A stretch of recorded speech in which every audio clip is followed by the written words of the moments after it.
namaste friends. Myself Rekha Rajvanshi and I'm here with a very dynamic personality of Indian media today. We have Dr. Sandeep Marva with us, who wears many hats. He is the founder Noida Film City and the president of Asian Academy of Film and TV and is also the chancellor of AAFT University Raipur. Sandeep ji is also the owner and founder of Marva Studios. Welcome Sandeep ji to a talk show with Rekha from Down Under. Rekha ji नमस्कार। सबसे पहले तो मैं आपको आपके मावा studios के 30 years complete हो गए हैं उसकी कॉन्ग्रेचुलेशंस आपको देना चाहूंगी। हमारे सारे इलासा के इंडियन लिटरेरी सोसाइटी के आप पेट्रन भी हैं हम सबकी तरफ से and tell us something about your journey. Thank you very much Rekha ji. 30 साल कैसे गुजर गए ये पता ही नहीं चला। हकीकत तो ये है कि अगर आपको आपको अपने काम से अगर मोहब्बत है तो मैं समझता हूँ जो काम है वो काम नजर ही नहीं आता। और शायद ऐसा ही कुछ मेरे साथ हुआ है। स्कूल से कॉलेज से कई खिताब अवार्ड प्रेजेंटेशंस कई इवेंट्स करके जब मैं प्रोफेशनल फील्ड में आया तो मुझे लगा कि यही मेरा बिजनेस होना चाहिए। जबकि मुझे ऑब्वियसली अपने फादर के साथ इलेक्ट्रॉनिक्स म्यूजिक और इंपोर्ट्स और एक्सपोर्ट के बिजनेस के साथ जुड़ना पड़ा। पर 3-4 साल में ही मैं शायद कुछ ऊब सा गया और उन्हीं दिनों में मैं बॉम्बे जा चुका था। 2-3 फिल्मों में छोटे छोटे रोल कर चुका था और पूरा मैं निभा चुका था क्योंकि मेरे पास थिएटर का टेलीविजन का एक अच्छा खासा एक्सपीरियंस तब तक हो भी चुका था। फीचर फिल्म लॉन्च नहीं हो पाई क्योंकि अनफॉर्चुनेट है कि जो प्रोड्यूसर साहब थे वो गुजर गए और जो 3 फिल्में मैंने उनके साथ साइन की थी वो स्थगित कर दी गई। तो मैं वापस आया थोड़ा सा हताश था, लेकिन मुझे ऐसा लगा कि शायद इसी में मेरा कोई भला रहा होगा और वहीं से मैंने 1986 में नोएडा फिल्म सिटी का एक सपना देखा। 1986 में मैंने ये प्रोजेक्ट डिजाइन किया फिल्म सिटी का, नोएडा फिल्म सिटी के नाम से, और यूपी सरकार को दिया और फिर उसके बाद बाकी सब इतिहास बन गया। आप तो एक फिल्म प्रोड्यूसर भी हैं, डायरेक्टर भी हैं, एजुकेटर भी हैं और बिजनेसमैन भी हैं। How do you define yourself the best? मेरे ख्याल से मैं अगर कोई मुझसे पूछे एक लाइन में तो मैं ये कहूंगा कि भाई I am an artist first. जी, मैं कलाकार की कैटेगरी में कहलाना चाहूंगा। ये मुझे लगता है ये मेरा धर्म है और उसके बाद जो कुछ भी मैंने किया वो कला को निखारने के लिए, प्रोत्साहित करने के लिए, उसे बढ़ावा देने के लिए किया। चाहे मैंने उसमें एजुकेटर का रूप धारण किया, बिजनेसमैन का रूप धारण किया, स्टूडियो ओनर का रूप धारण किया। वो रूप थे अलग अलग, लेकिन मकसद मेरा यही था कि किस तरीके से कला को आम जनता तक पहुंचाया जाए और आम जनता में से कलाकारों को किस तरह प्रोत्साहित कर कर देश और विदेश तक पहुंचाया जाए। और यही सोचकर मैंने Asian academy of film and television की रचना रची। आज 27 साल से मैं फिल्म एजुकेशन में हूँ और कला का कोई ऐसा क्षेत्र नहीं बचा जहाँ जो AAFT उन कलाओं को सिखा ना रही हो, पेश ना कर रही। और मुझे लगता है कि इसी तरीके से हम लोग आगे बढ़े हैं और बढ़ते रहेंगे। तो मैं आपसे पूछूं कि आपकी इंस्पिरेशन कौन था ये सब करने के लिए? मैं समझता हूँ कि मैंने बचपन से ही बहुत सारी कहानियां अपने पिताजी से सुनी। 1947 में देश विभाजित हो गया, हिंदुस्तान पाकिस्तान बन गया। पाकिस्तान से भागकर हमारे पिताजी और उनकी पूरी फैमिली को यहाँ पेशावर से आना पड़ा। जब वो दिल्ली पहुंचे तो 200 रुपए के साथ मेरे पिताजी ने काम शुरू किया था। तो उनकी में सारी जो उनकी उनकी जिंदगी की परिभाषा ही अलग थी। तो उन्होंने हमेशा कर्म के ऊपर तवज्जो दिया है, उन्होंने हमेशा ईमानदारी पे तवज्जो दिया है, देशभक्ति पे तवज्जो दिया है। मुझे लगता है वो बचपन से ये सारी चीजें ठूस ठूस के मेरे अंदर समर्पित हो गई। और मेरे मदर का जो इंथुजियाज्म था कि उन्होंने कभी हमें गिरने ही नहीं दिया, कभी झुकने ही नहीं दिया, कभी डरने ही नहीं दिया, कभी उन्होंने हमें उदास होने ही नहीं दिया। उनमें इतनी शक्ति थी, इतना इंथुजियाज्म था कि वो इंथुजियाज्म उनका आज तक मेरे साथ चल रहा है। और आपने भी देखा ही होगा कि मैं कभी ऐसे मोमेंट पे जहाँ film, TV, media, art culture की बात होती है, मैं एकदम उत्तेजित और उत्साहित हो जाता हूँ। तो वाह! आपने वो काम किया है, बहुत से लोगों को रास्ता दिखाया है और बहुत सारी फ़िल्में करीब 2000 प्लस शॉर्ट फ़िल्म्स आपके यहाँ बनी हैं और 10,000 से भी ज़्यादा फ़िल्म मेकर्स को ऑल अराउंड द वर्ल्ड आपने अपॉर्च्युनिटी दी है। 20,000 प्लस स्टूडेंट्स आपके रहे हैं। तो बहुत लंबी आपकी जर्नी रही है और बहुत सारे बल्कि इंटरनेशनली स्टूडेंट्स वहाँ पर आते हैं, आपके इंस्टीट्यूट को जॉइन करते हैं। तो आपने कोई चैलेंजेस भी थे जो आपने फेस किए हों?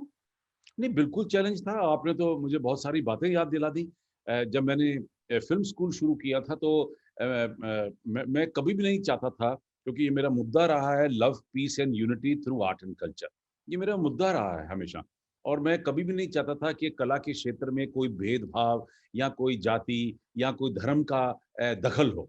और जब मैंने पहली दफ़ा अपना प्रोस्पेक्टस एएफटी का तैयार किया 1993 के अंदर, और मैं मिनिस्ट्री ऑफ एजुकेशन से एफिलिएशन लेने के लिए गया, तो वहाँ पर बैठे एक साहब ने मुझे गाइड किया कि आपका प्रोस्पेक्टस तो बहुत खूबसूरत बन गया है, लेकिन आपका जो एप्लीकेशन फॉर्म है, ये अधूरा है, इसलिए हम आपके साथ जुड़ नहीं पाएँगे।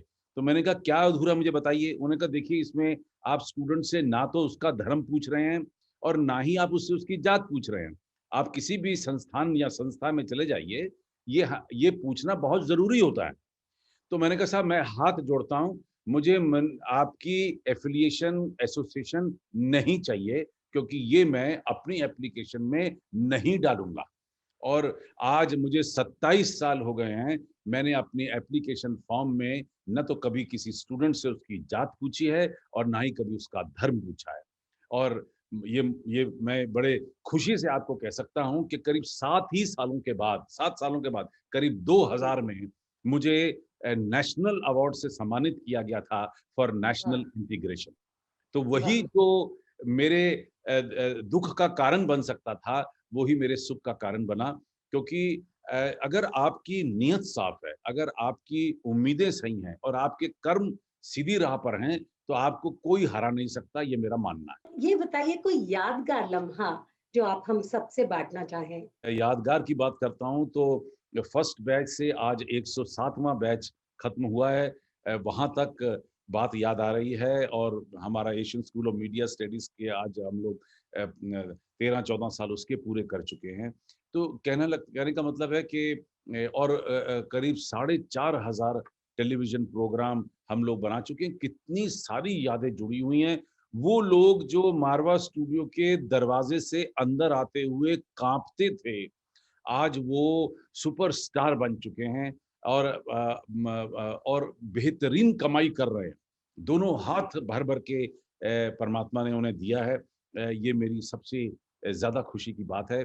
और ऐसी बहुत सी यादें हैं कि मैं किसी भी मुल्क में चला जाता हूँ, वहाँ से न जाने कहाँ से लोगों को पता चलता है कि मैं पहुँच गया हूँ, और हमारे जो जी। स्टूडेंट हैं, वो कहाँ-कहाँ से निकल कर मिलने के लिए आ जाते हैं। ये सब यादों के अंदर यादें जुड़ती चली जा रही हैं। आपके यहाँ एजेंसीज़ आती हैं, प्लेसमेंट होता है जैसे एक्टिंग का कोर्स करने के बाद अ, कुछ लोग आपके यहाँ आते हैं और कहते हैं कि हमको अब अच्छी टैलेंट चाहिए। रेखा जी, बहुत लगातार हिंदुस्तान का कोई ऐसा बड़ा film, TV, media production house नहीं बचा, जो मारवा स्टूडियो में ना आया हो और यहाँ से स्टूडेंट सेलेक्ट करके ना चला गया हो। शायद ही कोई ऐसा फ़िल्म प्रोडक्शन हाउस या चैनल देश का बचा है, जहाँ हमारे स्टूडेंट काम ना कर रहे हों। What is the Mantra of success in film and TV? देखिए, जो मुझे लगता है, सबसे पहले तो कि आपका जो एजुकेशन और ट्रेनिंग जो है वो मस्ट है। दूसरी जी, चीज़ कि आपको एक मेहनत करने के लिए बिल्कुल तैयार रहना पड़ेगा। इस पूरे फ़ील्ड के अंदर कहीं भी सुस्ती जैसे वर्ड का कोई डिक्शनरी में इनका नहीं है, इस इंडस्ट्री में नहीं है। तो जी, मेहनत और लगातार मेहनत, ये 2 चीज़ें जो हैं, ये ठाँप लेनी चाहिए, भाँप लेनी चाहिए, और तब जाके कोई कहे कि मैं बिस्तरे पे लेटा रहूँगा और रज़ाई ओढ़ के और मेरे को कोई काम आ जाएगा, तो मैं नहीं जी, समझता कोई ऐसा सक्सेसफुल हो पाएगा। आज मुझे खुद 40 साल हो गए इस पूरी इंडस्ट्री में, 30 साल हो गए स्टूडियो चलाते हुए, 27 साल हो गए मुझे इंस्टीट्यूशन चलाते हुए, और मेरा एक भी दिन खाली नहीं रहा है। तीसरी चीज़ है, जो एंथुसियाज़्म नहीं लूज़ करना है, डिसहार्टन नहीं होना है, क्योंकि जी। रात भर का है महमा अंधेरा और किसके रोके रुका है सवेरा। वाह, ये वाह!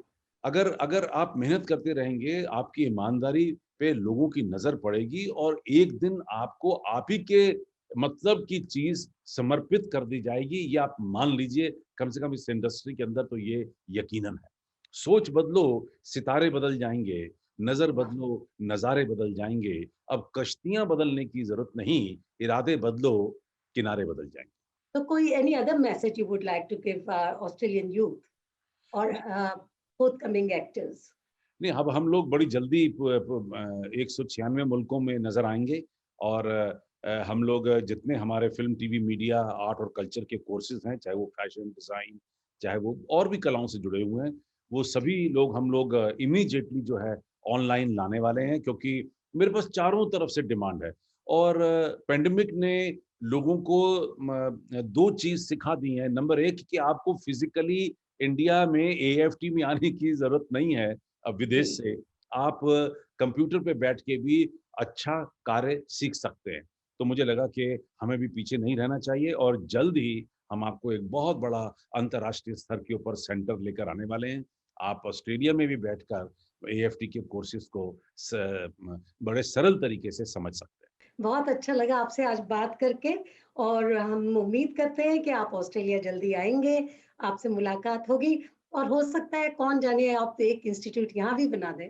मुझे आप पे गर्व है, आप एएफटी की स्टूडेंट रही हैं और आपने एएफटी का नाम ऑस्ट्रेलिया में रोशन किया है। आप खुद इतनी काबिल कवियत्री निकल के आई हैं। देश भर में और दुनिया भर में आपका नाम हुआ है। आप तो खुद भी doctor Sarojini Naidu national award for working woman से सम्मानित भी हो चुकी हैं। एएफटी के ऐसे ही स्टूडेंट्स जो हैं, वो देश भर और दुनिया भर में नाम कर रहे हैं और उसी से हमें लोगों का आशीर्वाद भी मिल रहा है। इन्हीं शब्दों के साथ thank you very much Rekha ji. Thank you so much to you and I hope to talk to you again soon.